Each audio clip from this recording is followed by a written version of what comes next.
Presented by Monabic Music. हिलैछो तोहर दुनु balloon, हिलैछो तोहर दुनु balloon. Presented by Sai Recording Studio, Delhi. DJ Om Shankar Parsa हिलैछो तोहर दुनु बैलून। चहल छिरैया जब सुन, हिलैछो तोहर दुनु बैलून, हिलैछो तोहर दुनु बैलून, दुनु बैलून।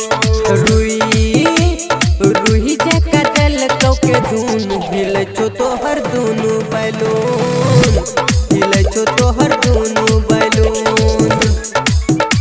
हिलैछो तोहर दुनु बैलून, हिलैछो तोहर दुनु डीजे बैलून। ओम शंकर परसा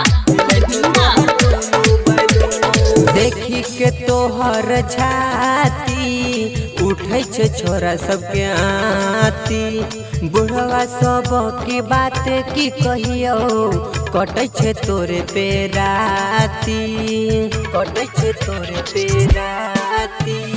देखी के तोहर छाती उठै छोरा सबके आती, बुढ़वा सब की बात बतैयो, कटै छे तोरे पे राती। झटकै छे जब अनधुन, हिलैछो तोहर दुनु बैलून, हिलैछो तोहर दुनु बैलून, हिलैछो तोहर दुनु बैलून, हिलैछो तोहर दुनु डीजे बैलून। ओम शंकर परसा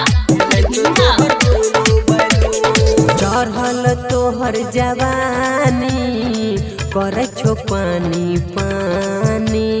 राइटर बउआ रंजे मन सरिया, काटै छो तोरे पे चानी, काटै छो तोरे पे चानी। चढ़ल तोहर जवानी, करे छो पानी पानी। राइटर बउआ रंजे मन सरिया, काटै छो तोरे पे चानी। नीचा से ऊपर लागो सुन, हिलैछो तोहर दुनु बैलून, हिलैछो तोहर दुनु बैलून।